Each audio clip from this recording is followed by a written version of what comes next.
आज हम लोग चलेंगे देव गुरु बृहस्पति जी के पास। अच्छा, ये जो बुक आप लोगों ने मंगाई थी पढ़ रहे हैं ना?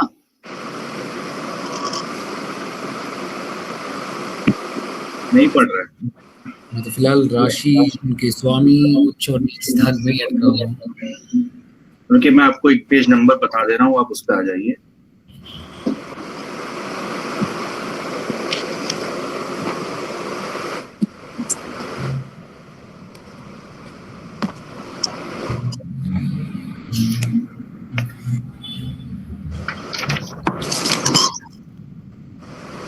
मैंने इसे पेज नंबर 18 तक पढ़ा है।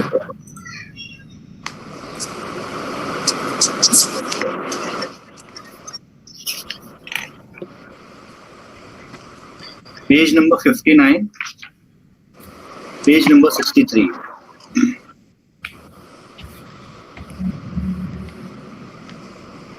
Page number 59 and 63। देखिए यहाँ पे जुपिटर के बारे में दिया हुआ है, आप इसको देखते रहिएगा, ठीक है?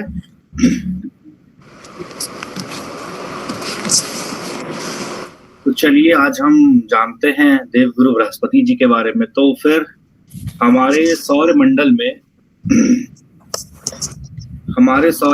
में सूर्य भगवान के बाद में यदि कोई सबसे बड़ा है तो कौन है? जुपिटर।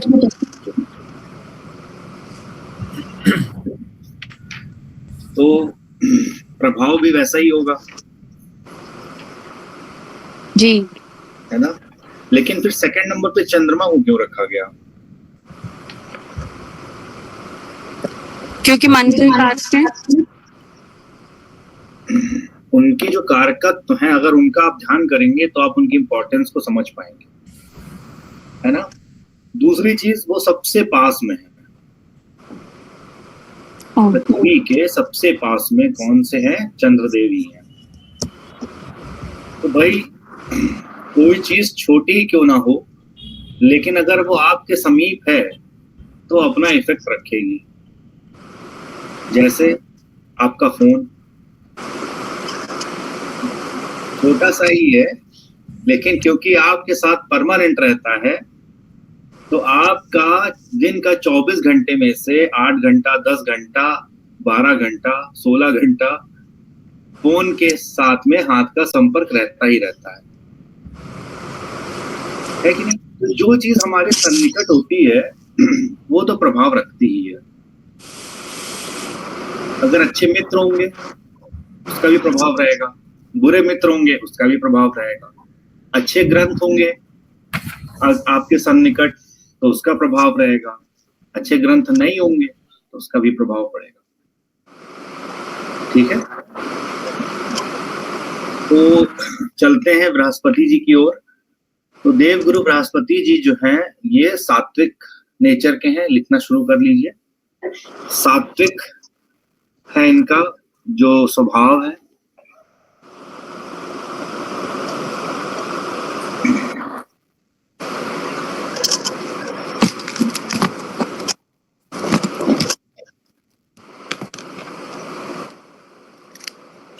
जो इनका वर्ण है वो ब्राह्मण है।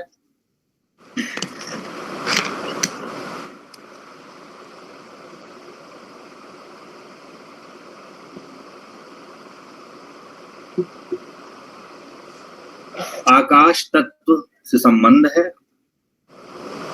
5 तत्वों में कौन सा तत्व है? आकाश तत्व। और कफ प्रकृति।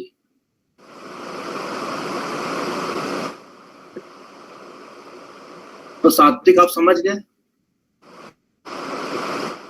सात्विक स्वभाव, सात्विक गुण होगा, समझ गए? सात्विक गुणों में क्या क्या हो सकता है?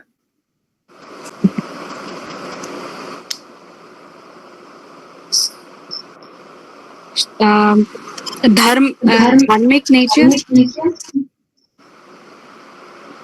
स्वामी नेचर। आपको कुछ भी ऐसा दिखे जो आपको अच्छा लग जाए, बाय डिफॉल्ट सब सात्विक ही है। ठीक है, कोई पशु की सेवा करते हुए दिख जाए, सात्विक नेचर। जी। कोई किसी को खाना खिलाते हुए मिल जाए, सात्विक। कोई किसी को क्षमा करते हुए दिख जाए, सात्विक, है ना। अभी वीडियो चल रहा है ना मोदी जी का क्षमा करने वाला, नया वीडियो आया ना फ्रेंड्स वाला, नहीं देखा आप लोगों ने? तो वायरल हो गया है। तो जेंजी को जेंजी की तरह से वो समझाने की कोशिश में है, फ्रेंड्स कर करके। अभी तक मित्रों करते थे। तो सात्विक, जहां कहीं पे आपको धर्म के लक्षण दिखे, कोई सत्य व्रत का पालन करता हुआ दिख जाए, सात्विक। किसी के अंदर धीरज बहुत दिख जाए, सात्विक, है ना। कोई मर्यादा में रहने वाला हो, सात्विक। कोई किसी का बुरा ना चाहे, सात्विक। मतलब जितनी भी अच्छी क्वालिटीज हैं इस दुनिया के अंदर, वो सभी की सभी सात्विक हैं, है ना। एक शब्द है सत्व। सत्व जो शब्द है, उस शब्द का ही रूप है सात्विक। जिसके अंदर सत्व है वही सात्विक है, ठीक है। तो क्योंकि जब हमारा जन्म होता है और जो 4 वर्ण की सृष्टि करी गई, तो वो गुण धर्म के आधार पर ही किस व्यक्ति का क्या गुण और धर्म होगा, उसके अंदर के जो गुण धर्म होंगे उसी के अनुरूप उसकी जाति निर्धारित होती है, ठीक है। यदि गीता का श्लोक में जाएंगे, चातुर्वर्ण्यम मया सृष्टम गुण धर्म विभागशः, तो चारों वर्णों की सृष्टि मेरे द्वारा करी गई है, भगवान कृष्ण कह रहे हैं। और कैसे करी गई है? तो निराधार नहीं है, उसके पीछे का आधार है उनके गुण और उनके धर्म, उनके गुण और उनके धर्म। तो अगर आप सर्वे करने निकले, इस श्लोक को अगर आप प्रैक्टिकली टेस्ट करने निकले आजकल की भाषा में, तो आप सैंपल सर्वे स्टैटिस्टिक्स का सहारा लें अगर, और सर्वे करने निकले, तो आपको एक जाति के अंदर एक विशेष गुण और धर्म मिलेगा, दूसरे वर्ण के अंदर एक विशेष गुण और धर्म मिलेगा। ऐसा आपको हर चारों वर्णों के अंदर विशेष गुण और धर्म प्राप्त हो जाएगा। और जो सिमिलर रहेगा एक वर्ण के अंदर, वो सिमिलर रहेगा। जैसे क्षत्रियों की बात करें तो वीरता और साहस नेचुरली उनके अंदर आपको देखने को मिलेगी, है ना।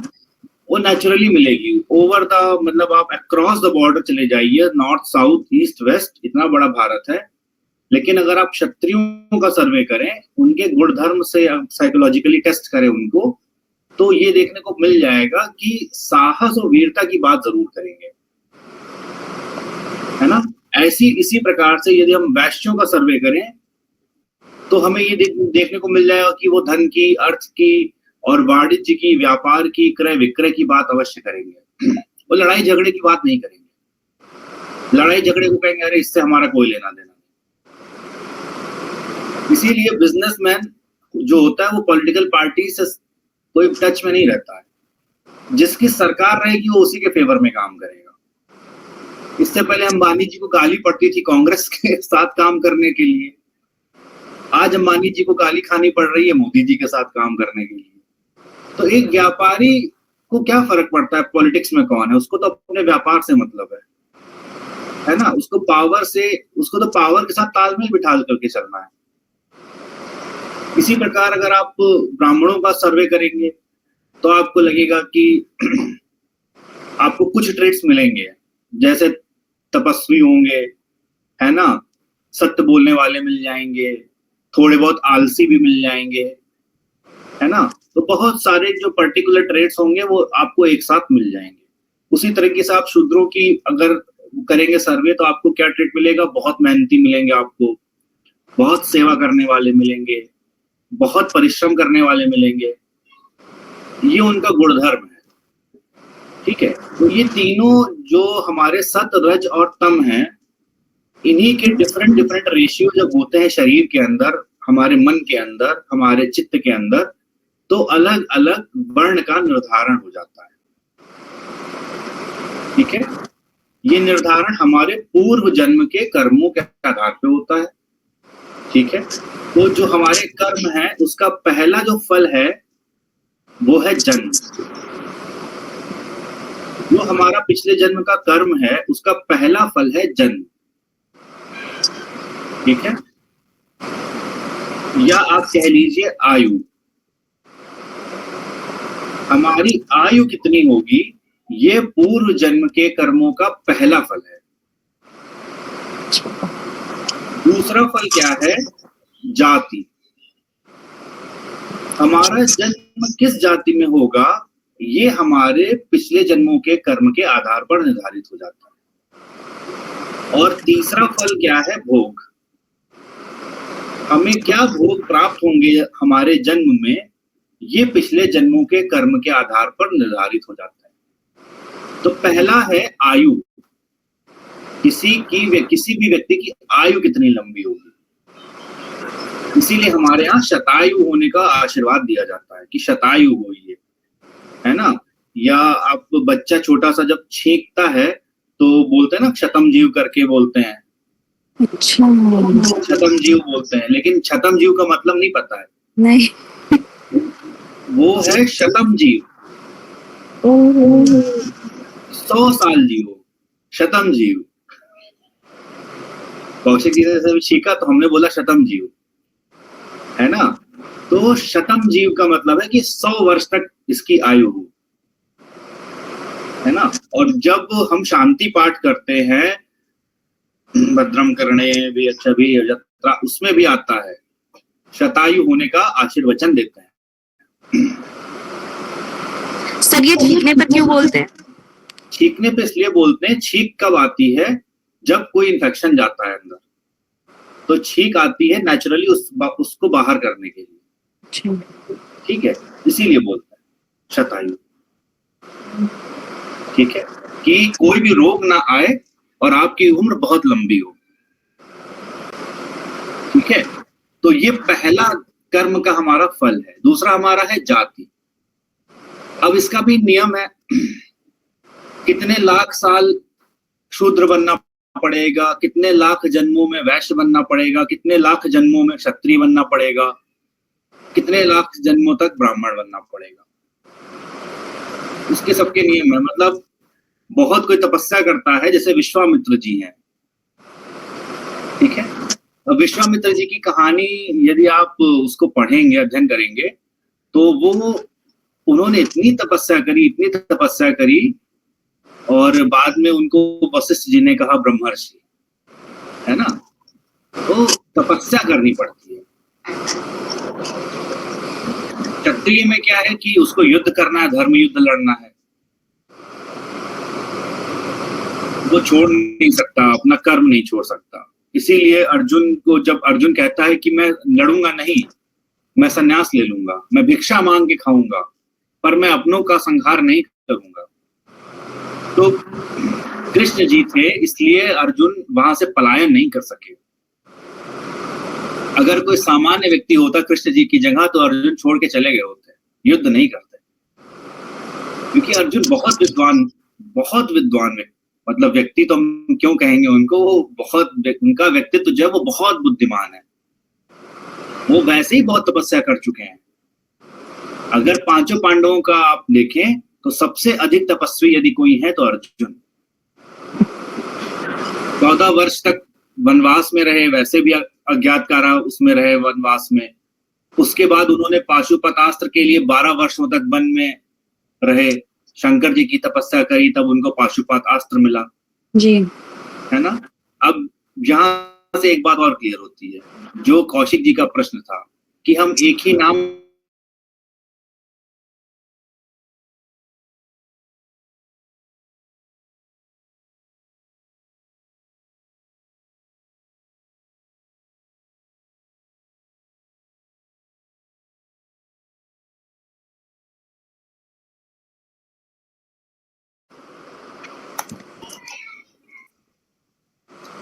पिछला जो क्वेश्चन था कि अगर हम एक ही भगवान का ध्यान करें तो क्या दिक्कत है।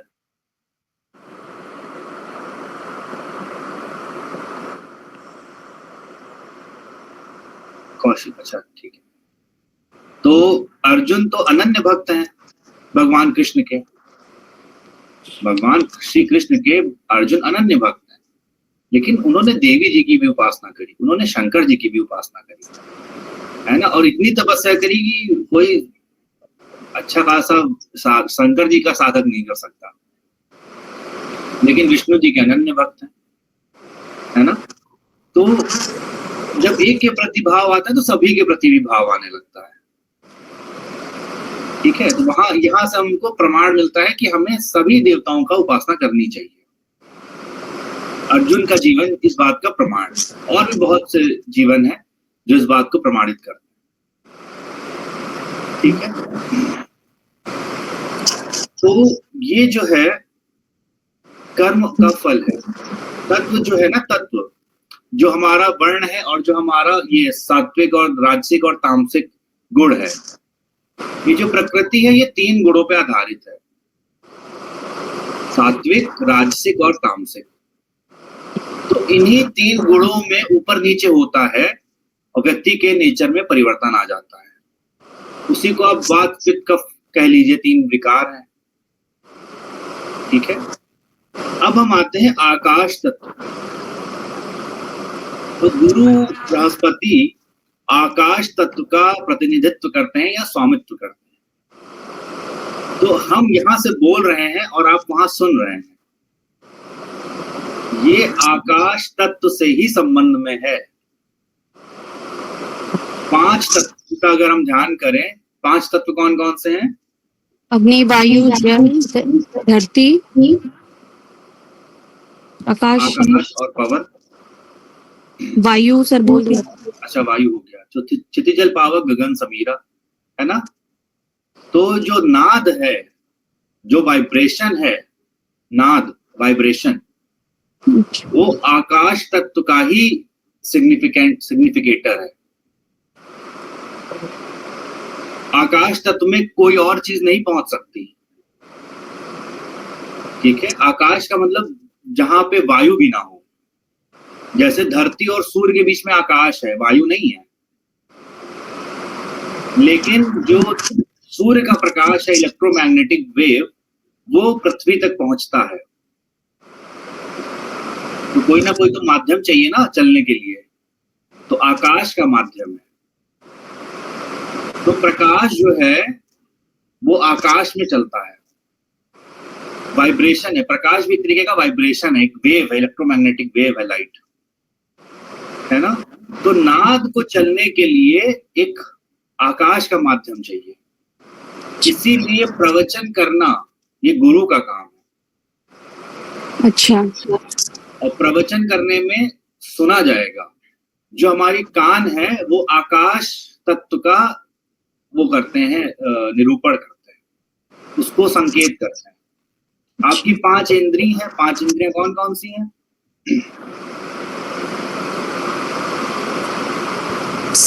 सर आंखें, नाक, टंग, कान और टच, स्किन। तो 5 तत्व जो हैं वो हमारी 5 इंद्रियों के मतलब तन्मात्राएं हैं या विषय हैं। तो आंखों से किस तत्व को देखते हैं?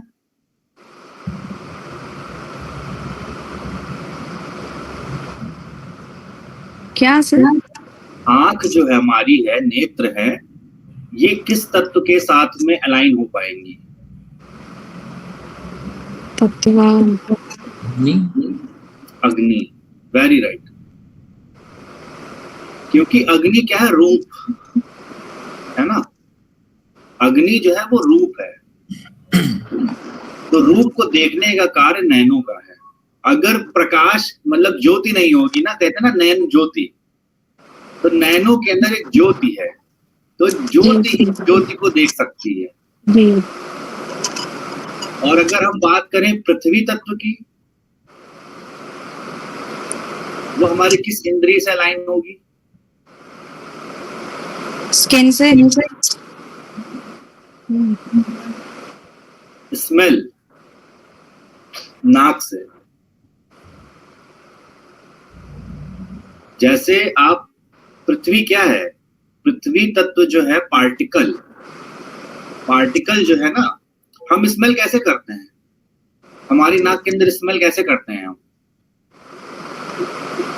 इनहेल करके। वो तो सांस अंदर लेते हैं, स्मेल कैसे पहचानते हैं? हमारी नाक के अंदर छोटे छोटे रिसेप्टर्स होते हैं, और जब पार्टिकल्स होते हैं फ्रेग्रेंस के या किसी भी चीज के, जब वो पार्टिकल्स उन रिसेप्टर्स पे बैठ जाते हैं, तब दिमाग को सिग्नल जाता है स्मेल के बारे में। तो देखने में तो लगता है कि स्मेल तो एब्स्ट्रैक्ट चीज है, देखी नहीं जा सकती, छुई नहीं जा सकती, लेकिन बेसिकली वो कण कण की बात होती है। एक ना दिखने वाला पार्टिकल जब हमारे रिसेप्टर्स पे बैठता है, तब दिमाग को सिग्नल जाता है कि ये पर्टिकुलर स्मेल है। तो धरती जो है, पृथ्वी का संबंध हमारी नासिका से है। जितने भी प्रकार का रस है, उसका अलाइनमेंट कहां से होगा? टंग से होगा, रसनेंद्री। जितना भी रस है, रसना है, उसका संबंध हमारी जिह्वा से है ना? जितने भी प्रकार का रस है। और एयर का कैसे होगा? ये तो स्किन से होगा। स्किन से होगा। अगर स्किन नहीं होगी हमारे शरीर में, तो हम एयर को फील नहीं कर सकते। तो एयर तत्व जो है, वायु तत्व जो है, उसका संबंध स्किन से है। ठीक है। और बचा कौन सा तत्व? आकाश। और एक इंद्री बची हमारी, कान। श्रवण इंद्री। तो बात समझ में आई? आकाश तत्व का संबंध कान से है। आकाश में जितने भी वाइब्रेशंस हैं, जितना भी ज्ञान है, वो बोल करके ही दिया जाता है। और ये परंपरा आज की नहीं है, ये परंपरा है अनादिकाल की। ये अनादि चिंतन, ये अनादि प्रवचन हो रहा है किसके किसके बीच में? भगवान शिव और माता पार्वती के बीच में। अगर रामचरितमानस आप पढ़ेंगे तो उसमें कहानी जो है वो राम जी के से शुरू नहीं होती है। कहानी शुरू होती है कि शंकर जी ने उस कहानी को अपने अंदर रचा है और माता पार्वती को सुनाया है। तो कथाएं सुना रहे हैं, जितना भी ज्ञान है वो शिव पार्वती जी को सुना रहे हैं। इसीलिए शिव जो है वो परम गुरु है। शिव जो है वो गुरुओं का भी गुरु जो है वो शिव जी है। तो बेसिकली गुरु तत्व का निर्धारण जो है वो शिव जी से ही है, परम गुरु है वो, है ना? इसीलिए किसी कुंडली का बृहस्पति गड़बड़ है तो शंकर जी की आराधना करनी चाहिए। अब आपको समझ में आई बात कि गुरु से शंकर जी को क्यों देखते हैं गुरु ग्रह से? जी। क्योंकि शंकर साक्षात गुरु है।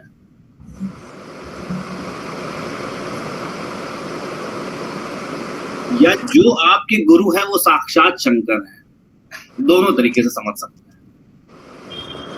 तो इस समय अगर बात करी जाए तो मिथिला वाले जो गुरु जी हैं, इस समय जो पुरी पीठाधीश्वर जी हैं जगन्नाथपुरी के, स्वामी शंकराचार्य स्वामी निश्चलानंद जी महाराज जी, तो वो समझ लीजिए कि वो इस समय धरती पर साक्षात शिव है।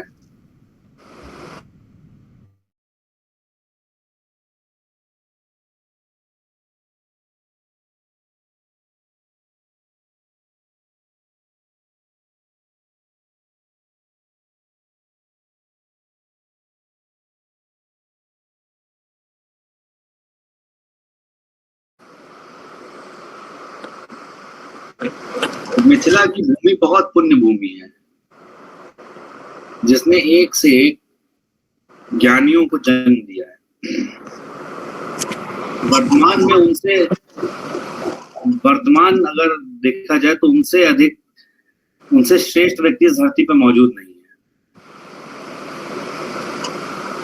गोवर्धन मठ पुरी जी के शंकराचार्य स्वामी श्री निष्ठानंद सरस्वती जी महाराज, वर्तमान शंकराचार्य जो है।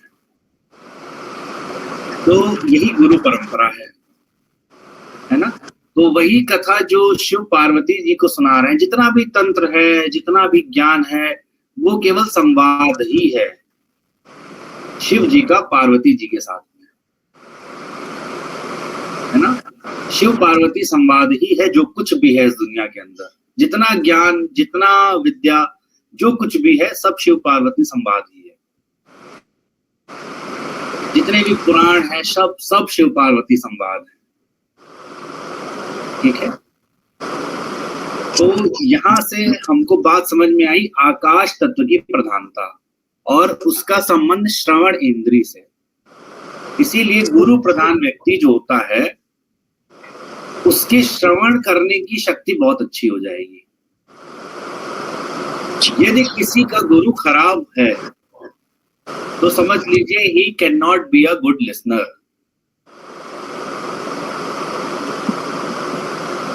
ठीक है। अब आपको समझ में आ गया होगा गज केसरी योग का एक और पैरामीटर।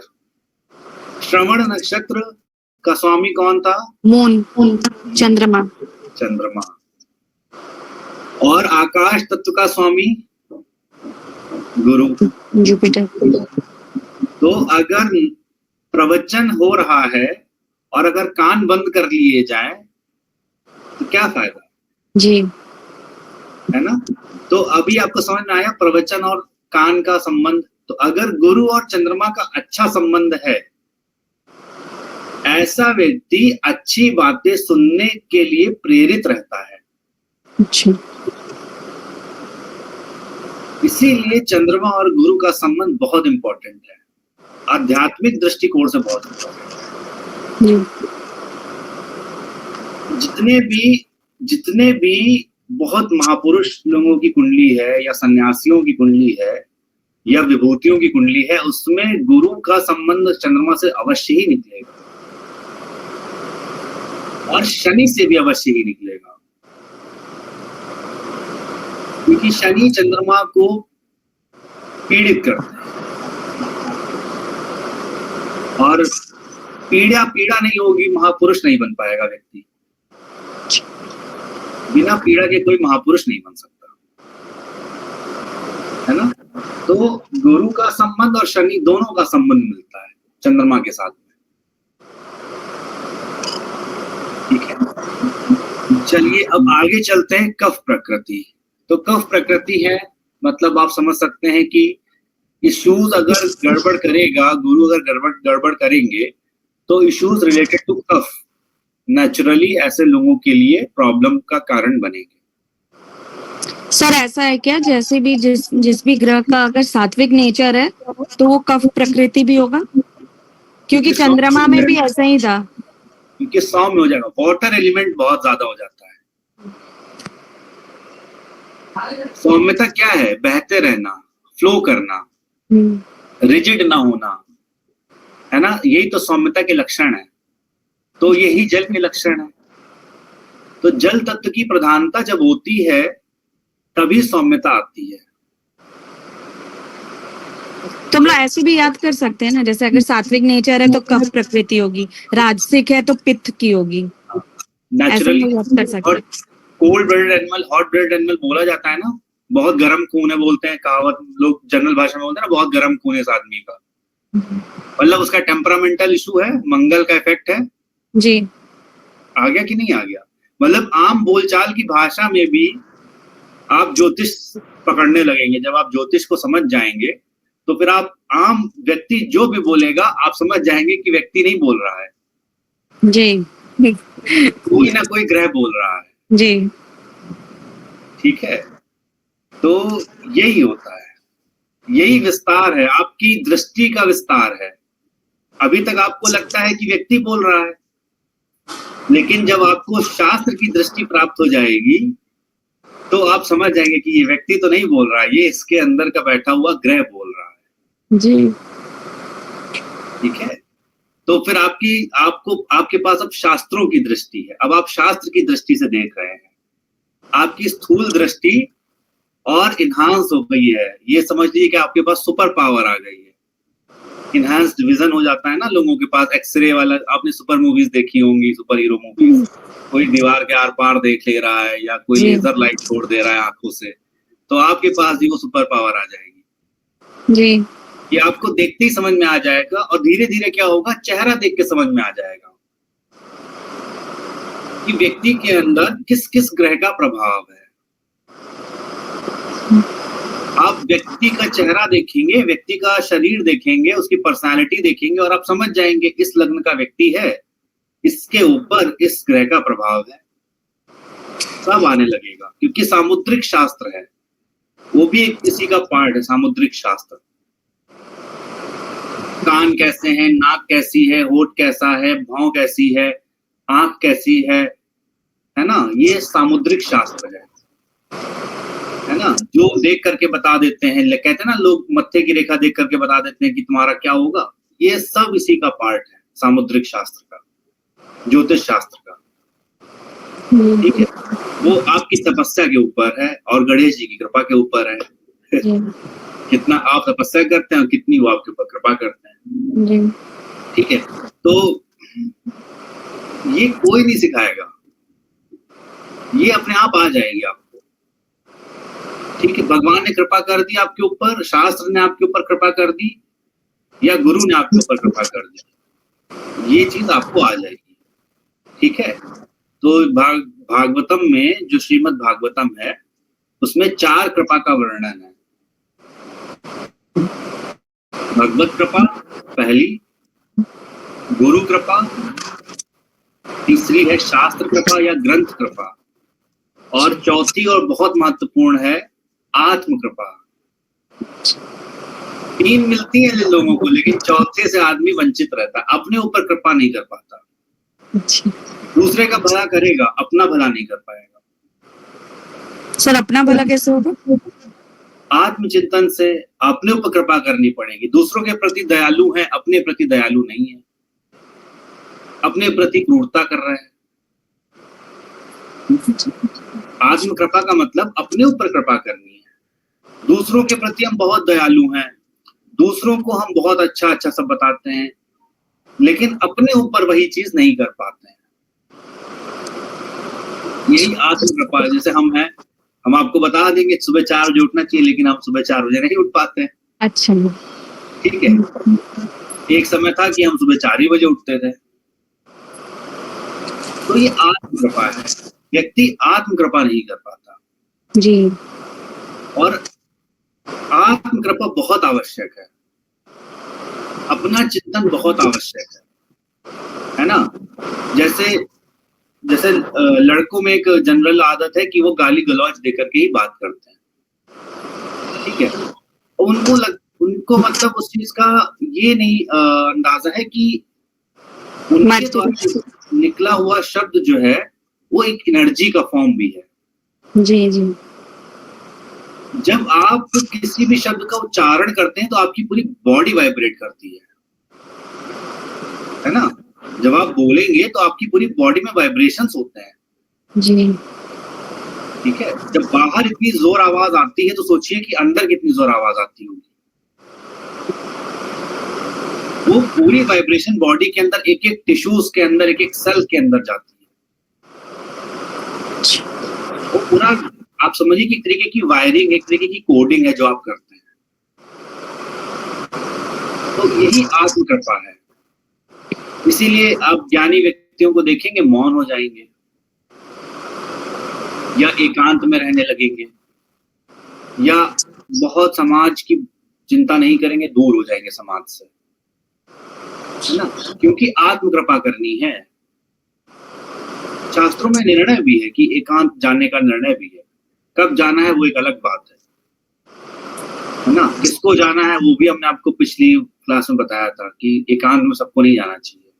एकांत में थोड़ी समय के लिए जाया जा सकता है, वापस आ सकते हैं, फिर थोड़े समय के लिए जा सकते हैं। इसीलिए तीर्थों का महत्व है।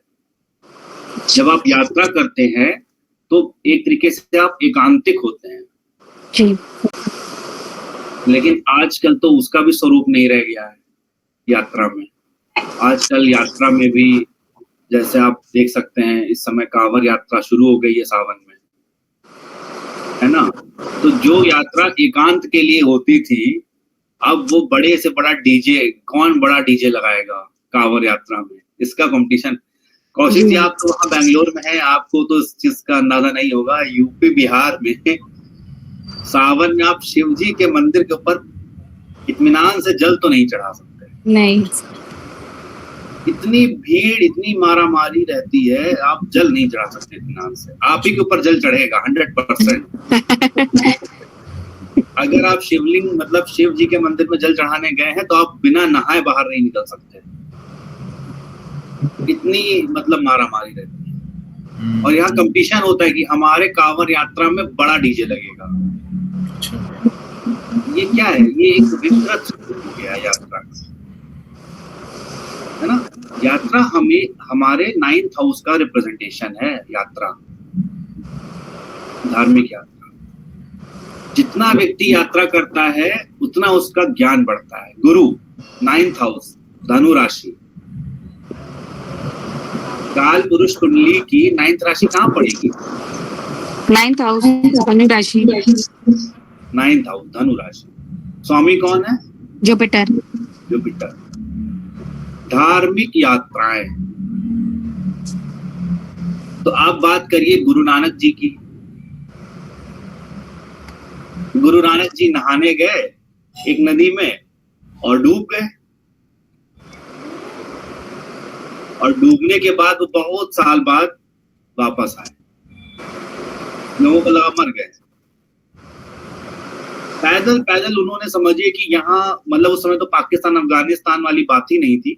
पूरा का पूरा उन्होंने अब पाकिस्तान अफगानिस्तान होते हुए, तिब्बत होते हुए, वापस पूरा हिमालय होते हुए वापसी करी है पंजाब। तो व्यक्ति यदि धार्मिक है, ज्ञानी है, तो बिना यात्रा किए ये संभव ही नहीं है। शंकराचार्य जी आज से 2500 साल पहले पूरे भारत की पद यात्रा किए, फिर जाकर के अंतिम में केदारनाथ में उन्होंने अपने शरीर का त्याग किया। और उनकी उम्र कितनी थी? आयु 32 वर्ष मात्र। 32 वर्ष की आयु में उन्होंने अपना सारा काम कर लिया। हम लोग 100 साल जी करके भी नहीं कर पाते।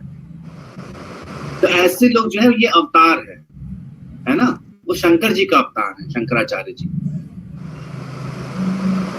समझिए कि 8 साल पे वो जगत गुरु हो गए थे, सबको शास्त्रार्थ में हरा दिए। आज से 2500 साल पहले हमारे देश में जन्म लिया एक धर्म आज हमारे देश में है ही नहीं, या नाम मात्र का है। कौन सा? बुद्धिज्म। बिहार की धरती पे ही तो जन्म लिया भगवान गौतम बुद्ध ने, नेपाल और बिहार का बॉर्डर। जी। लेकिन भारत में तो नहीं है, चाइना में है, जापान में है, पूरे साउथ ईस्ट एशिया में बुद्धिज्म है, भारत में नहीं है। थोड़ा कम है, लेकिन है। 1-2% माइनॉरिटी है ना। बुद्धिज्म, जैनिज्म सब माइनॉरिटीज में है ना, 1-2% में। उसका श्रेय अगर किसी व्यक्ति को जाता है, किसी व्यक्ति को नहीं कहेंगे, किसी महापुरुष को जाता है, तो वो शंकराचार्य जी, आदि गुरु शंकराचार्य, जो फर्स्ट शंकराचार्य हुए। उन्होंने ही इस पूरे भारत को भारत के रूप में वापस हिंदू धर्म को स्थापना करवाने में और यहाँ से बुद्धिज्म को दूर करने में बहुत बड़ा योगदान किया। नहीं तो यहाँ पे भी होता ना, पूरे चाइना में है, पूरे साउथ ईस्ट एशिया में है, जापान तक है, तो यहाँ क्यों नहीं है? तो ये समझिए कि कितना योगदान है महापुरुषों का। आज अगर हम हिंदू हैं तो इसका श्रेय सिर्फ और सिर्फ शंकराचार्य जी को जाना चाहिए। सर, एक और मेरा क्वेश्चन है, जैसे उनके वो 9 अवतार हैं विष्णु जी के, तो फिर उसमें ये भगवान बुद्ध को फिर डाला क्यों जाता है? भगवान बुद्ध विष्णु जी का ही अवतार है। तो फिर बुद्धिज्म जो है वो थोड़ी सी छेड़खानी है वहां पे। जो बौद्ध लोग हैं उन्होंने थोड़ी सी छेड़खानी करके एक अपना धर्म ही अलग बना लिया, जबकि ऐसा नहीं था। वो ज्ञानावतार हैं, आंशिक अवतार हैं। जैसे भगवान राम, कृष्ण और नरसिंह हमने पढ़ा था ना, जी ये पूर्ण अवतार हैं। ऐसे ही जो बाकी अवतार हैं वो आंशिक अवतार हैं भगवान के। तो वो भी भगवान के अवतार हैं, उन्होंने भी तो ज्ञान की बात करी ना उस समय पर। भगवान बुद्ध की बात कोई नहीं करता है, ना उनकी टीचिंग्स को कोई फॉलो करता है ना। उनकी टीचिंग्स को कोई फॉलो नहीं करता, बहुत रेयर लोग हैं। एक्चुअल में कोई जो उनकी टीचिंग्स फॉलो कर रहा है वो आपको हिंदू ही मिलेगा जनरली। एक्सेप्शंस तो हर जगह है। बुद्धिज्म में भी कुछ लोग होंगे भाई जो करते होंगे, नो डाउट। लेकिन ये जो एक्सपेंशन है बुद्धिज्म का, ये तांत्रिक है पूरा का पूरा स्वरूप। आपको नहीं पता वहां पे जब आप बौद्ध उसमें जाएंगे मोनेस्ट्रीज में, तो वहां पे तारा देवी की पूजा होती है, मंत्र बोलते हैं, ठीक है। ओम तां ता तारवे तारे ऐसे करके उनका मंत्र है। तो तारा देवी का जो स्वरूप है, आप जाइए कभी भी मोनेस्ट्री में, तिब्बत में मोनेस्ट्रीज हैं, सिक्किम में मोनेस्ट्रीज हैं, हिमाचल में है ना। आप जाइए तो वहां पे प्रमुख रूप में देवी जी की उपासना है, इसीलिए वो जीवित भी है। मतलब जितना बचा है ना धर्म, जितना चमत्कार जो बौद्ध लोग दिखाते हैं, वो योग के बल पर, तंत्र के बल पर। योग और तंत्र, इन्हीं दोनों के सहारे पे जो भी आपको दिखता है ना, सांस रोक लेना या जो कुछ भी आप उनके देखते हैं ऑटोबायोग्राफीज में या वीडियोस में, तो वहां पे तंत्र है और योग है। गौतम बुद्ध ने तो केवल ज्ञान की बात करी है। भगवान बुद्ध ने केवल हमारे लिए भगवान बुद्ध ही है, ठीक है।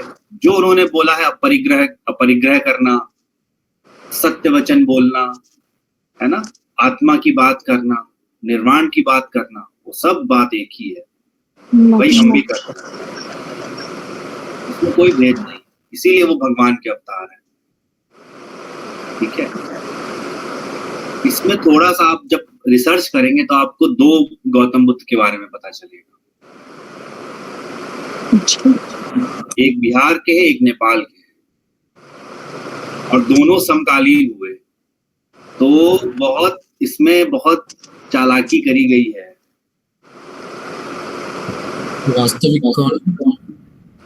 वास्तविक जिनका जन्म इधर हुआ है बिहार में, अच्छा, है ना, जो अपने अवतार है गौतम बुद्ध भगवान अवतार है भगवान का, उसमें कोई दो राय नहीं है। भविष्य पुराण में है, अन्य भागवतम में है, उसमें कोई दो राय नहीं है कि वो भगवान का अवतार नहीं है, भगवान का अवतार ही है। एक्चुअली बौद्ध जो फॉलो करते हैं वो मानते नहीं है कि वो हिंदू देवता है, वो ये नौ में मानते भी नहीं है, वो डिबेटेबल है। ये कोई इशू नहीं है, ना माने, हमें किसी को मनवाना भी नहीं है ना, आत्म कृपा करनी है जी। भगवान बुद्ध क्या कह के गए हैं, आत्मदीपो भव, है ना। आत्म कृपा की बात तो करी उन्होंने, अपना दीपक स्वयं में बन जाइए, और वही एक दीपक है हमारी आत्मा। महापरिनिर्वाण जिस दिन होगा वही दीपक बुझ जाएगा, यही महापरिनिर्वाण है। और तो कुछ भगवान गौतम बुद्ध ने बताया ही नहीं। मतलब वैसे तो बहुत सारी टीचिंग्स हैं सरमन्स की उनकी, लेकिन मूल यही है, दुख है तो दुख का कारण है। पहला कहते हैं कि दुख है, ये संसार जो है दुख है, क्योंकि उनकी स्टार्टिंग ही यही से होती है। जब वो दुख देख लेते हैं ना, एक दिन बाहर निकल के राजमहल से अपने, तो कहते हैं कि दुख है, फिर कहते हैं कि दुख का कारण है, फिर कहते हैं कि इस दुख से मुक्त हुआ जा सकता है। भाई किसी चीज का कारण है तो उसे मुक्ति भी हो सकती है, क्यों नहीं हो सकती। और फिर वही महापरिनिर्वाण, ठीक है। तो अगेन इफेक्ट ऑफ गुरु। उन्होंने भी पैदल यात्रा करी, भगवान बुद्ध ने, जगह जहां पे उन्होंने विश्राम किया वहां पे उनके विहार बने हुए हैं, बुद्ध विहार करके, है ना। अब ये आम एक व्यक्ति जो मतलब केवल बुद्धिज्म की नारे लगाता है, उसको सब बातें नहीं पता होंगी, ठीक है। जो एक जनरली आजकल आप जो देखते हैं रील्स वगैरह में, ट्रेंड्स वगैरह में, जय भीम, तो सब बुद्धिज्म की बात करेंगे, लेकिन उनको ये सब कुछ नहीं पता होगा, है ना। भगवान बुद्ध ने जन्म कहाँ लिया ये भी नहीं पता होगा। ये प्रॉब्लम हो जाती है, धर्म प्रॉब्लम ऐसे ही बन जाता है, ठीक है। जब आप उसका अध्ययन नहीं करते हैं, दूसरों के कहने पर आप बहकते हैं, तब प्रॉब्लम है। तो इसकी स्टार्टिंग कैसे हुई? चंद्रगुप्त मौर्य जो थे वो तो हिंदू थे, चाणक्य ने उनको राजा बनाया, लेकिन अपने अंतिम समय में उन्होंने बौद्ध धर्म स्वीकार कर लिया जी। तो वहां जब राजा ने बौद्ध धर्म स्वीकार कर लिया, वहां से इफेक्ट स्टार्ट हो गया बुद्धिज्म का जी। और उसके बाद में हम सुनते हैं सम्राट अशोक के बारे में। उन्होंने भी बुद्ध धर्म में जन्म ही लिए थे जी। उनका बेटा बिंदुसार अशोक अपने पैगंबरों को भेजा, कहा सबसे बोलो कि बौद्ध धर्म कबूल कर लें, नहीं तो फिर हम युद्ध कर लें। तो सम्राट अशोक से कोई युद्ध नहीं कर सकता था, इतने प्रतापी वो थे, इतना बड़ा उनकी माइट थी, मिलिट्री माइट, कोई साम्राज्य उनसे युद्ध नहीं कर सकता था, खत्म हो जाते। मगध का साम्राज्य, पाटलिपुत्र का साम्राज्य सबसे बृहद साम्राज्य,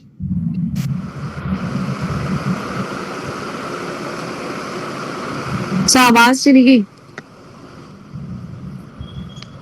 आ गई नहीं,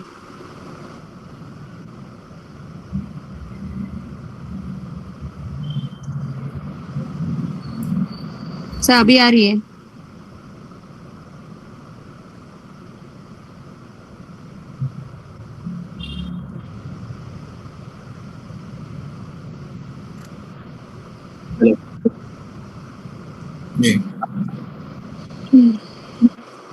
तो मौर्य जी ने 1000 हाथी दहेज में दिए थे राजा पोरस को, जिसको देखकर अलेक्जेंडर हार गया था, उनकी सेना भाग गई थी, युद्ध ही नहीं किया। हमने आपको बताया था ना कि एक सीमा है, मंगल समझ नहीं पाता कहाँ पे रुकना है, कहाँ तक लड़ना है जी। क्यों हारा अलेक्जेंडर? इसीलिए हारा, उसको आकलन ही नहीं हुआ कि हम जहां भिड़ने जा रहे हैं वहां कितनी बड़ी सेना हो सकती है। पूरी दुनिया को तो जीत के आया, पर भारत नहीं जीत सका, एंट्री नहीं कर सका, मतलब अफगानिस्तान तब तो था ही नहीं। वहीं पर पोरस ने उनको रोक दिया, कहा वापस जाओ यहाँ से, खत्म हो गया अलेक्जेंडर, है ना। तो वो केवल दहेज के हाथी थे। इतना अब आप पाटलिपुत्र की कल्पना करिए कि कितना समृद्धशाली साम्राज्य रहा होगा। तो अशोक से कौन लड़ता भाई? कोई नहीं लड़ सकता था अशोक से। इसलिए उस समय पर बुद्धिज्म बिल्कुल विस्तारित हो गया, श्रीलंका तक और साउथ ईस्ट एशिया तक, चाइना तक, जापान तक बुद्धिज्म गया। लेकिन जो शंकराचार्य जी का मत था, उसके बाद जो समुद्रगुप्त आए, जो हिंदू राजा आए, उन्होंने धीरे धीरे धीरे धीरे बुद्धिज्म को डाउन कर दिया, ठीक है। तो वैसे तो गौतम बुद्ध ने बड़ी शांति की बात करी है, लेकिन आप हिंदुइज्म और बुद्धिज्म की जब बात करेंगे तो इट्स अ ब्लडी वॉर, है ना, बहुत खूनी संघर्ष है। क्या हम ये कह सकते हैं हिंदुइज्म से ही बौद्ध आए?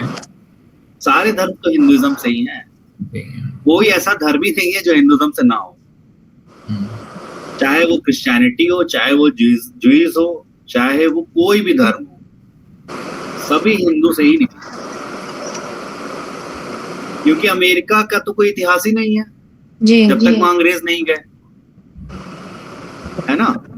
अमेरिका का इतिहास तो हम अंग्रेजों के बाद से जानते हैं कि भाई वहां पे ब्रिटिशर्स गए, कॉलोनी बना लिए, स्लेव कर लिए वहां के रेड इंडियंस को। उसके बाद की सारी कहानी पता है। उसके पहले क्या अमेरिका में लोग नहीं रहते थे क्या?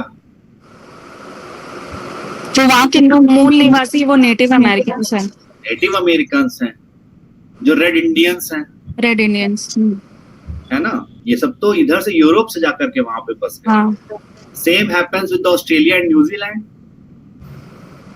ऑस्ट्रेलिया न्यूजीलैंड में भी सेम कहानी है। जी। यूरोप से जाकर के लोग बस गए, वहां पे भी रेड इंडियंस थे, अभी भी है, अभी भी वहां पे पार्लियामेंट में उनका प्रतिनिधित्व है, यूएसए में भी है जी। लेकिन वो ट्राइब बन करके रह गए। ठीक है, क्योंकि स्लेवरी करी गई ना, बहुत स्लॉटर किया गया, जी। क्योंकि वो लोग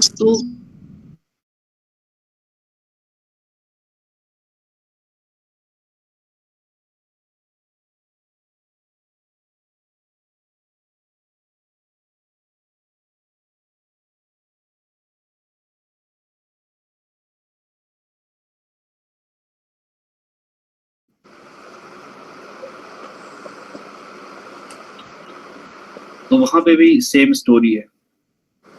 ठीक है, तो बात है यात्रा की। चाहे गौतम बुद्ध हो, चाहे शंकराचार्य हो, चाहे गुरु नानक हो, सबने यात्राएं करी। चाहे वो ईसा मसीह ही हो, चाहे वो मूसा ही क्यों ना हो, सबने यात्राएं करी। जैसे ईसा मसीह की बात करें तो वो भी भारत आए, यहाँ पे उन्होंने बहुत सारा योग शिक्षा ली, है ना। आज भी अगर आप देखें ऑटोबायोग्राफी ऑफ योगी को पढ़े तो उसमें वर्णन मिलेगा, और भविष्य पुराण को अगर आप अध्ययन करें तो उसमें भी वर्णन मिलेगा। राजा शालीवाहन से उनकी भेंट होती है। राजा शालीवाहन उस समय भारत के राजा थे, जिससे जीसस क्राइस्ट की भेंट होती है कश्मीर में। तो काश्यप जी की जो प्रदेश है कश्मीर, कश्यप जी की जो प्रदेश है कश्मीर, वहीं पर उनकी एक्चुअल में समाधि है। सब किसकी जीसस क्राइस्ट समाधि है वहाँ? वो सर वो क्रॉस वाला सीन फिर क्या है? वहां से तो गायब हो गए थे ना जिंदा होने के बाद। जब क्रॉस पे उनको लटकाया गया फ्राइडे को, ब्लैक फ्राइडे को, संडे को ईस्टर होता है, वो संडे को जिंदा हुए जी। उसके बाद से तो गायब हो गए। उसके अच्छा। बाद कहीं नहीं पता किसी को कहाँ गए। अपने 12 शिष्यों में से एक शिष्य को लेकर के वो गायब हो गए। अच्छा। उसके बाद जो है वो, उससे पहले भी भारत आ चुके थे। जीसस क्राइस्ट उस घटना से पहले भी भारत आ चुके थे, इसीलिए वहां से गायब होने के बाद पुनः भारत आए। एक्चुअल समाधि, क्या कह रहे? एक्चुअल समाधि। और उन्हीं के जस्ट बगल में किसकी समाधि है? मूसा की समाधि, मोसेस, जो ज्यूस धर्म के प्रणेता हैं। So actually the birth of Jesus Christ was into a Jew family. तो जीसस क्राइस्ट जो है वो ज्यू हैं, लेकिन जीसस क्राइस्ट के फॉलोअर्स क्रिश्चियन हैं। जी। ठीक है, तो जीसस क्राइस्ट का जन्म तो यहूदी परिवार में हुआ, लेकिन यहूदी और क्रिश्चियन में बड़ी लड़ाई है। सही बात है। बेसिकली यहूदियों का ही पूरा का पूरा वहां पे था ना साम्राज्य, लेकिन वही है कि जब क्रूसिफाई कर दिया गया तो उसके बाद से उनके मानने वाले, क्राइस्ट को मानने वाले क्रिश्चियन हो गए। But actually Jesus Christ is the born ज्यू। तो इसीलिए उन्होंने कहा कि जहां पे मोसेस की कब्र है वही उसी के बगल में मेरी कब्र हो जाए। तो Moses and Jesus lying together in Kashyap Pradesh Kashmir. ऋषि कश्यप की भूमि कश्मीर में दोनों की समाधियां हैं। ठीक है, so all were travelers. The travel is 9th house. 9th house, Dhanu Rashi, Swami Guru. So the importance of Guru. ठीक है, any person, any personality related to religion will travel. ये संभव ही नहीं है कि वो ट्रैवल ना करे। रिसेंट में आप देख सकते हैं जो श्रृंगेरी के शंकराचार्य जी हैं, उनके भी जो उत्तराधिकारी हैं वो भी पूरे भारत का भ्रमण कर रहे हैं। वर्तमान के जो पुरी के शंकराचार्य जी हैं वो चातुर्य मास में केवल पुरी के अपने आश्रम में रहते हैं, मठ में रहते हैं, और 85 वर्ष की उनकी अवस्था है, आयु है, और उस 85 वर्ष की आयु में भी वो पूरे भारत का भ्रमण कर रहे हैं। हर जगह जगह वो जाकर के अपनी धर्म सभा आयोजित करते हैं, लोगों को धर्म की शिक्षा देते हैं, है ना। तो travel is the most important thing for 9th house, for गुरु, ठीक है। तो ये हमेशा ध्यान रखिएगा। अब बात आती है मित्र की। तो बताइए मित्र कौन कौन होंगे भाई? मंत्री हैं गुरु हमारे, सूर्य, सूर्य, चंद्रमा, चंद्रमा, मंगल, मंगल। सूर्य, चंद्र, मंगल तीनों मित्र हैं, है ना। सूर्य, चंद्र, मंगल तीनों ही मित्र हैं गुरु के, क्योंकि एडवाइजर का रोल है ना, एडवाइस करना। राजा को भी चाहिए, रानी को भी एडवाइजर चाहिए, सेनापति को भी एडवाइजर चाहिए जी। बिना एडवाइजर के कोई काम नहीं, ठीक है। इसीलिए बहुत ही मैग्निफिसेंट पोस्ट, भाई मिनिस्टीरियल पोस्ट अपने आप में सबसे इंपॉर्टेंट है ना। अकबर बीरबल की कहानी आपने सुनी ही है। तो Birbal is what like Guru to Akbar, है ना। बीरबल ही वाज अ ब्राह्मण, तो एक मतलब अकबर को भी पता था कि हमें दिमाग कहाँ से लेना है ना। और उसके नवरत्न में 4 ब्राह्मण थे। एक वित्त विभाग राजा टोडरमल देखते थे, तानसेन जो थे वो भी ब्राह्मण थे, है ना। तानसेन जिनके गुरु स्वामी हरिदास जी वृंदावन, स्वामी हरिदास जी ने ही बांके बिहारी जी को प्रकट किया है। तो जो विग्रह है बांके बिहारी जी का, वो स्वामी हरिदास जी के ही गायन का ही प्रमाण है। इतना अच्छा संगीत गाते थे वो कि कृष्ण भगवान नाचते थे वृंदावन में। तो फिर वही जो नाचने वाले कृष्ण भगवान थे, वही लकड़ी का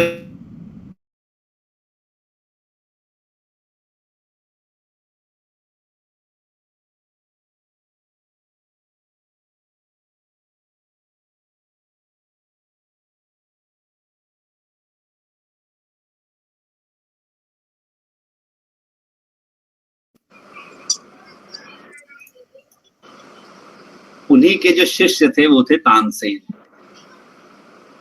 वही राग गा करके दीपक जला देते थे, बारिश कर देते थे, है ना। हरिदास जी के, स्वामी हरिदास जी के शिष्य। तो आपने सुना होगा ना भजन, अगर आप इंद्रेश जी के भजन सुनते होंगे तो हरिदास जी सुना। वही हरिदास जी हैं जो गाते थे तो बांके बिहारी जी नाचते थे, ठीक है। तो कभी भी वृंदावन आइए तो हरिदास जी की समाधि वहां पे बनी हुई है, वहां पे अवश्य जाइए, है ना। तो एक अनोखा आपको वाणी की प्रसाद मिलेगा, आपको वहां से वाणी का प्रसाद मिलेगा, है ना। तो इसीलिए सब राधा में है, वहां वृंदावन में भक्ति में है, एक से एक भक्त वहां पे उत्पन्न है, आज भी है। अच्छा, अब बात आती है शत्रु की। तो शत्रु कौन है? बुध और शुक्र, वीनस। बुध और शुक्र, हाँ, मरकरी एंड वीनस।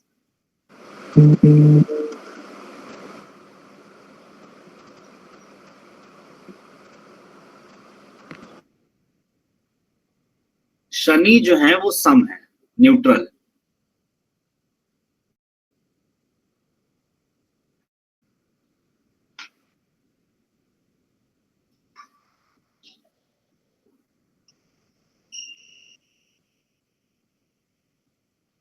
अब अगर आप इससे पहले का ध्यान करें, जो हमने आपको त्रिकोण बताए थे, धर्म त्रिकोण, काम त्रिकोण, मोक्ष त्रिकोण, ये सब बताए थे ना। तो उसमें अगर हम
आज जो है नेटवर्क इशू कर रहा है।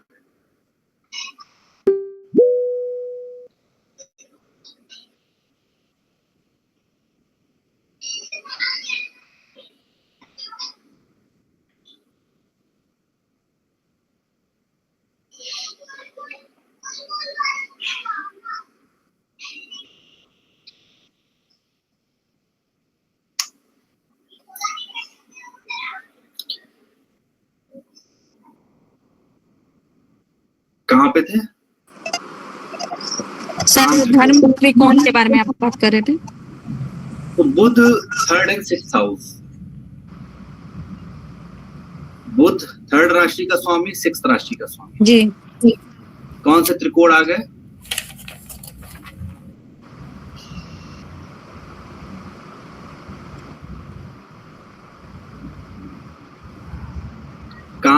अर्थ त्रिकोण एंड काम त्रिकोण, काम त्रिकोण एंड अर्थ त्रिकोण जी। शुक्र 2nd and 7th के स्वामी, एक अर्थ हो गया, काम हो गया। एक अर्थ हो गया, एक काम हो गया। तो गुरु जी का, बृहस्पति का इन दोनों से क्या लेना देना? अर्थ और काम से। धर्म और मोक्ष एक साइड पे है, अर्थ और काम एक साइड पे है ना जी। इसीलिए थोड़ा सा टेंशन है मरकरी शुक्र का गुरु के साथ में।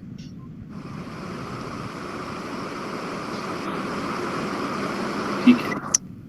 अच्छा, शनि के साथ में क्यों सम है?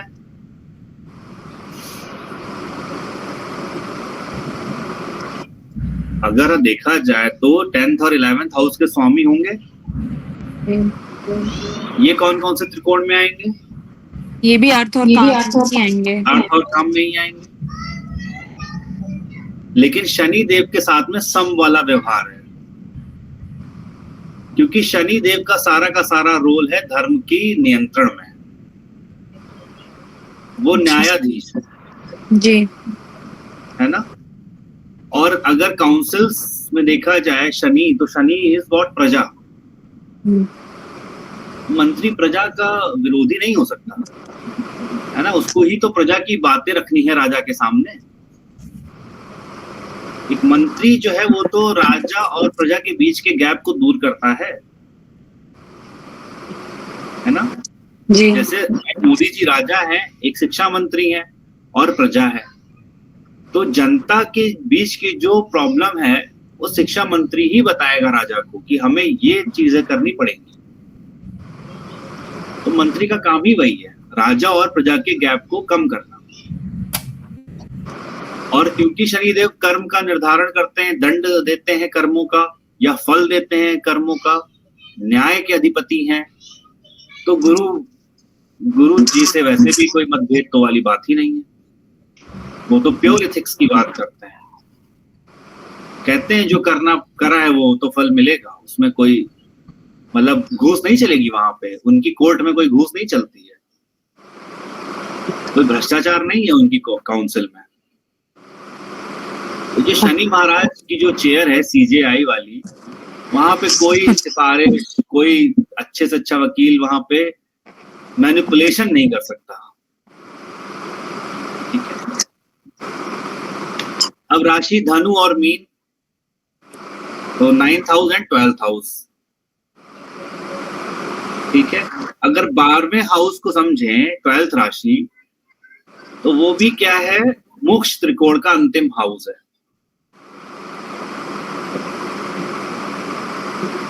और 12वें घर में, 12वां घर क्या दिखाता है, दूरी भी दिखाता है, फॉरेन प्लेसेस को भी दिखाता है।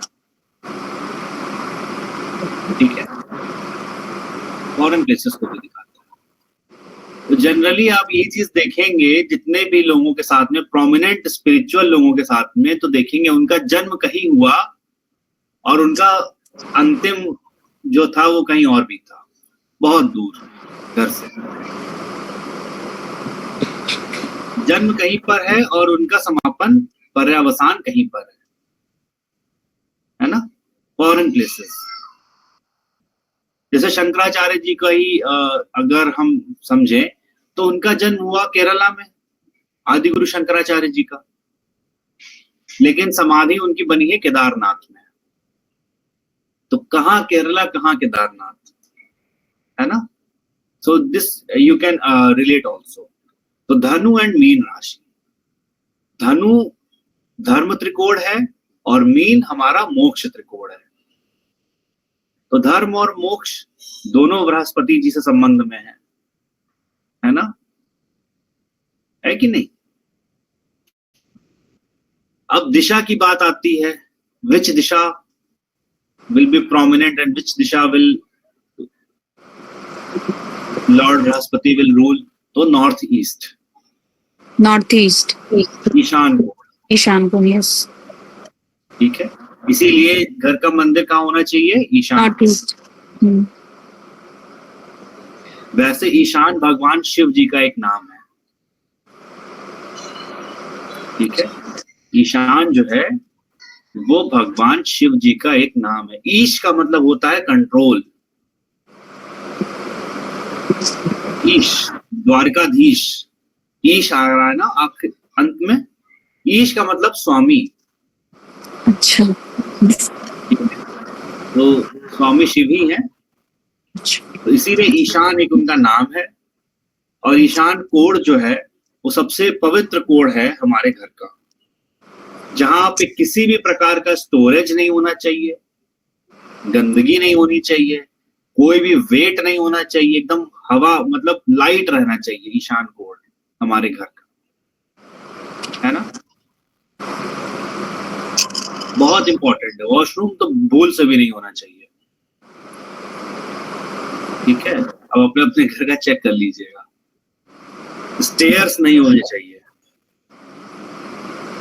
स्टोर रूम नहीं होना चाहिए, कुछ भी नहीं होना चाहिए सिवाय पूजा रूम के। अगर पूजा रूम नहीं है तो खाली होना चाहिए। एंट्रेंस होना चाहिए, एंट्रेंस हो सकता है, ठीक है, लेकिन एंट्रेंस जो है उसके नियम अलग होते हैं वास्तु के अंदर।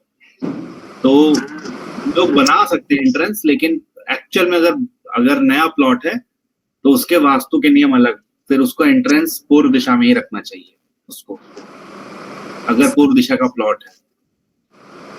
ठीक है, इसके बाद में आता है इनका जो जेंडर है, तो ये मेल प्लैनेट है, पुरुष ग्रह है। रंग कैसा है, पिंगल वर्ण, पीला, येलो कलर,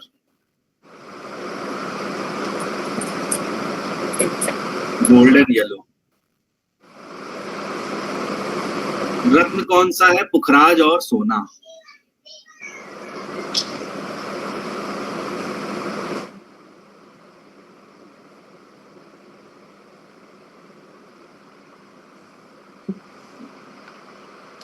एंड देवता कौन से संबंधित हैं, भगवान शिव।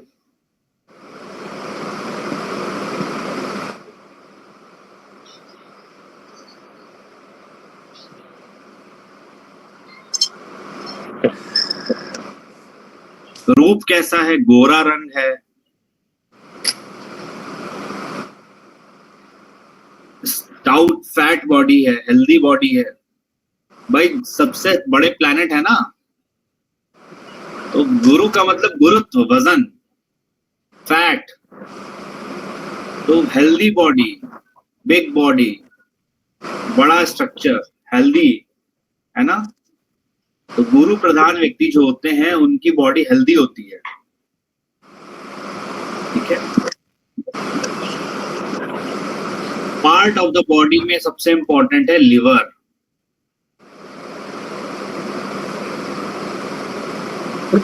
सबसे बड़ा ऑर्गन हमारे पूरे बॉडी में कौन सा है?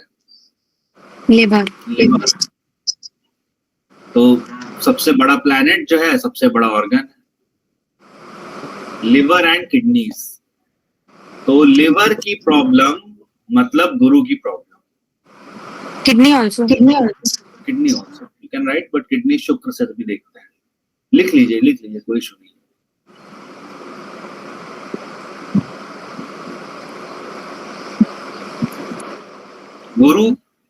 गुरु जी अगर परेशान करेंगे तो लिवर आदमी का खराब हो जाएगा, ठीक है। एक लक्षण आप देखिए कि व्यक्ति का गुरु अच्छा है या खराब है।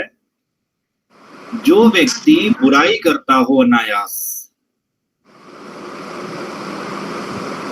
किसी से लेना देना नहीं है, बुराई कर रहा है, ऐसे व्यक्ति अपना बृहस्पति खराब कर लेता है, ठीक है। जब आप किसी की बुराई करते हैं तो बुराई करने से सामने वाला तो सुधरेगा नहीं। आप अपनी कृपा नहीं कर पाते, आप अपना लिवर खराब करते हैं। आपका बृहस्पति खराब होगा, आपका लिवर खराब होगा। तो भाई दूसरों की बुराई करने से बिल्कुल बचना चाहिए, ठीक है। 16वें अध्याय में गीता में एक दैवी संपदा का उल्लेख है जिसका नाम है अपैशुनम। अपैशुनम का अर्थ होता है जो दूसरों की बुराई ना करे, जो चुगली ना करे। ये एक दैवी संपदा है, it's a divine trait of a human being to not backbitch about anyone, ठीक है। किसी की बुराई मत करिए पीठ पीछे, आप उस व्यक्ति का पाप अपने ऊपर ले लेते हैं। बड़ाई करिए, बुराई मत करिए। बुराई जहां करनी हो आप मौन हो जाइए, ठीक है। जहां बुराई करनी हो आप मौन हो जाइए। जितना आप बच सकते हैं बचिए।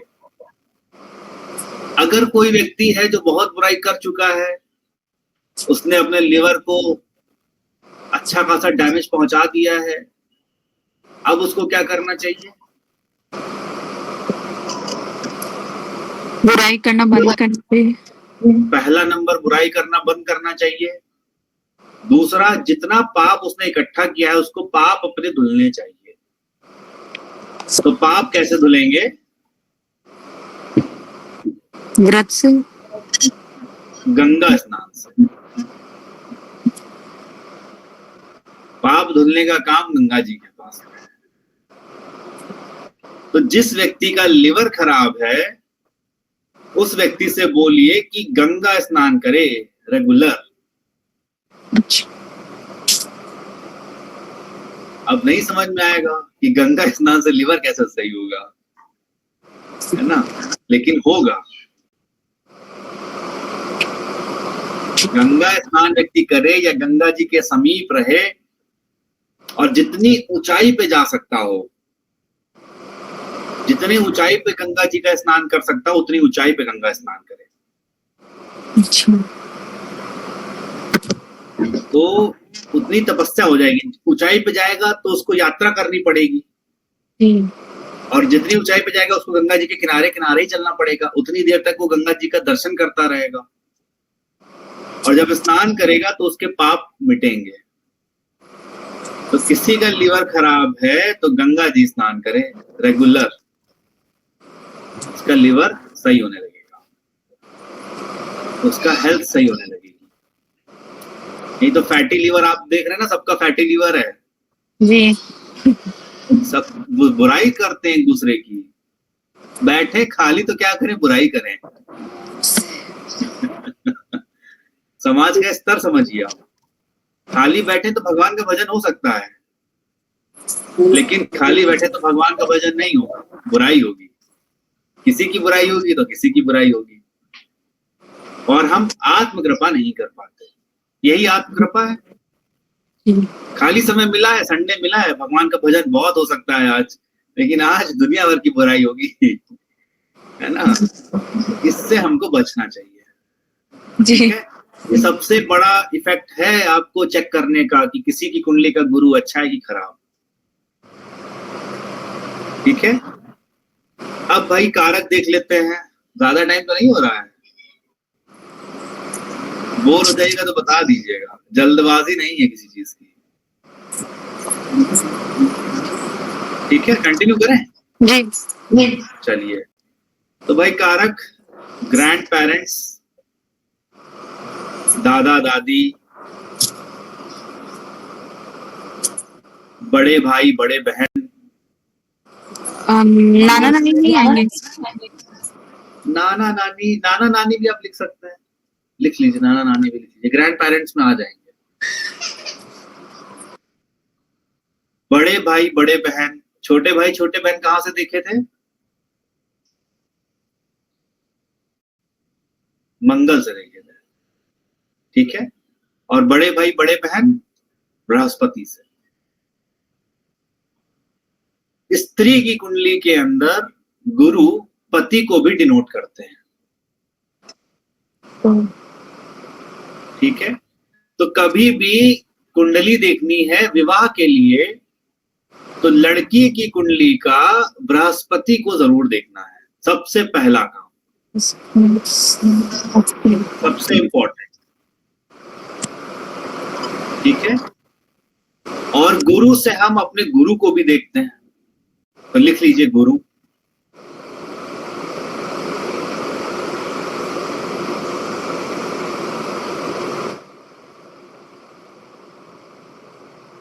इसके बाद में लिख लीजिए हमारी वेल्थ, प्रॉस्पेरिटी, संपन्नता।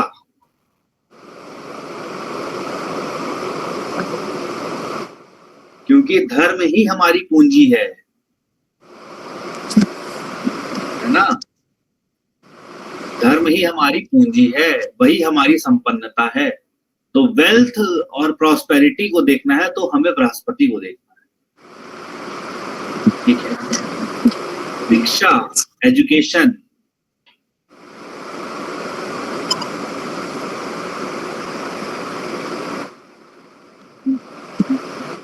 नॉलेज,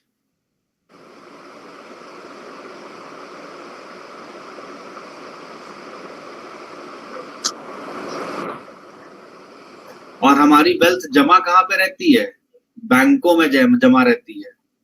तो बैंकिंग सेक्टर पूरा का पूरा गुरु के अंडर में है। बैंकिंग इंस्टीट्यूशंस जो हैं वो गुरु के अंडर में है।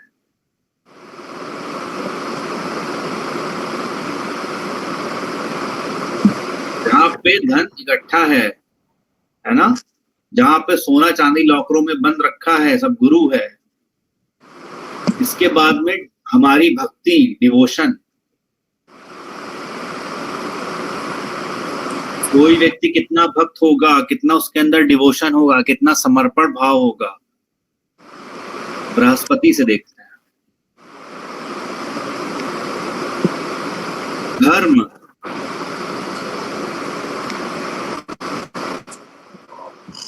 और धर्म के जो स्तंभ हैं, मंदिर, धर्म और मंदिर सब बृहस्पति से। जितने तीर्थ हैं बृहस्पति से।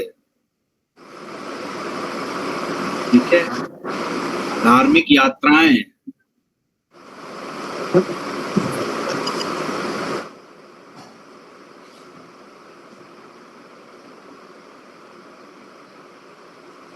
एस्ट्रोलॉजी, जितना भी ज्ञान है ना उसी के अंडर में एस्ट्रोलॉजी भी आ जाएगा। जितना भी ज्ञान एस्ट्रोलॉजी है और जितना भी है सब बृहस्पति के अंडर में है। ट्रेजरार ट्रेजरार ट्रेजरार ट्रेजरार का मतलब समझते हैं? खजांची, कोषाध्यक्ष वगैरह जो होते हैं, ये सब बृहस्पति से देखा जाता है। इसके बाद में क्वालिटीज कैसी होंगी? स्पिरिचुअल, फिलोसॉफिकल,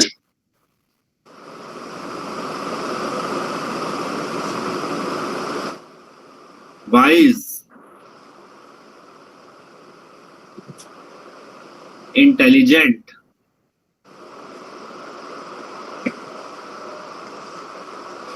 बेनोवेलेंट,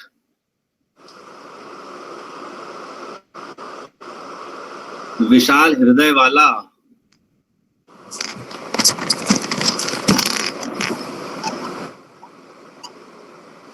दयावान,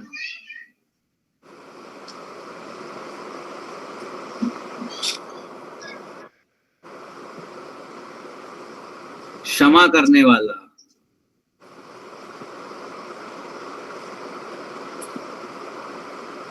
गंभीर स्वभाव,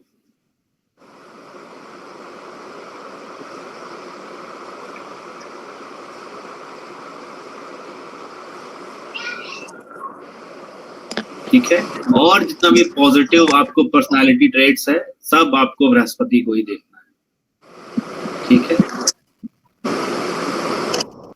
तो अगर हमें अपने बृहस्पति को अच्छे रखना है तो भाई पहला काम तो है कि अच्छी अच्छी बात बोले, किसी की बुराई ना करें। दूसरा, शिव भगवान की उपासना, ठीक है, भगवान शिव की उपासना। अब अगर जैसे हमने समझा था बुध के केस में कि आंखों का रंग क्या हो जाएगा? ग्रीनिश ब्लू, ग्रीनिश या ग्रीनिश, तो ऐसे ही गुरु प्रधान व्यक्ति की आंखें हनी कलर्ड हो जाएंगी, golden honey coloured, brownish shade आ जाएगा उसमें।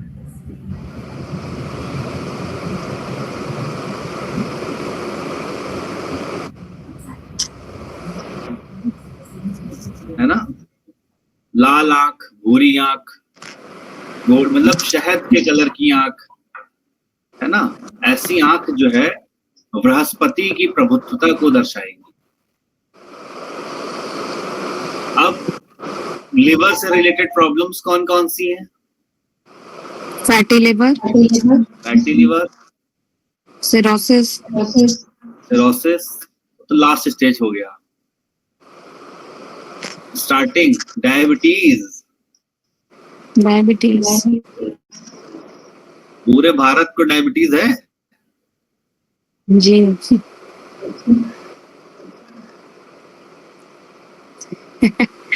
यहाँ मतलब चुगलीखोर ज्यादा है। यहाँ धर्म वही बात है ना, बताइए भारत जैसे देश में डायबिटीज है है ना? जॉन्डिस,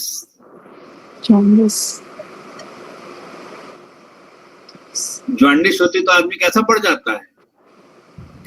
पीला पीला, बृहस्पति, ठीक है। तो भगवान शिव की उपासना बहुत महत्वपूर्ण है। किसी के डायबिटीज है या जॉन्डिस है, इस तरीके की कोई बीमारी है तो भगवान शिव की आराधना, है ना? डायबिटीज है तो पहली तो काम है कि भाई बुराई करना बंद कर दे। बाकी हमने आपको 59 और 63 पेज नंबर पे भी बताया है, आप इसको पढ़िएगा। यहाँ पे एक्चुअल में सारे ही प्लैनेट्स के लिखे हुए हैं, आप इसको पूरा रीड कर लीजिए तो आपका एक बार रिफ्रेश हो जाएगा, रिवाइज हो जाएगा, ठीक है।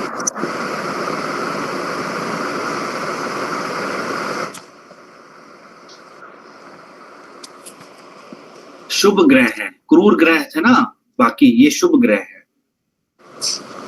आत्यंतिक शुभ ग्रह है, जब तक बुरा ना करे।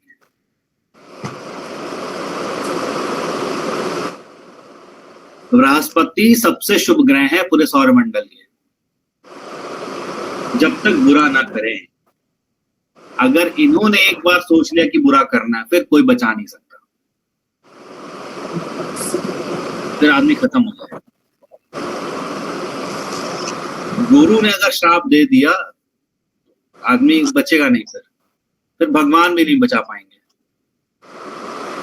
ठीक है, इसीलिए अगर गुरु कुंडली में गड़बड़ कर गए तो बहुत बड़ी दिक्कत है।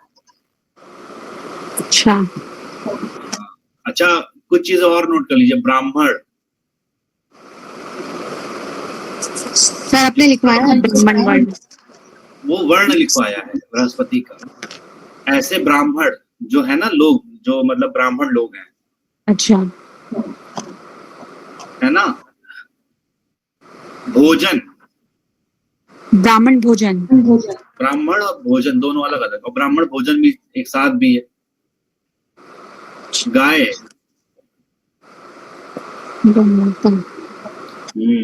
गौ माता, ब्राह्मण और भोजन। तो किसी का बृहस्पति खराब है तो भाई ब्राह्मण भोजन कराना पड़ेगा या गाय को भोजन कराना पड़ेगा। जी, ठीक है, क्योंकि ब्राह्मण का और गाय का एक ही गोत्र है। आप ब्राह्मण को भोजन कराएं या आप गाय को भोजन कराएं। ठीक है, देवताओं के पास अपनी बात पहुंचाने के 3 रास्ते हैं। पहला रास्ता है अग्निदेव का, हवन कर दीजिए। हवन के द्वारा देवताओं तक वो बात आपकी पहुंचती है। दूसरा रास्ता है ब्राह्मण का मुख।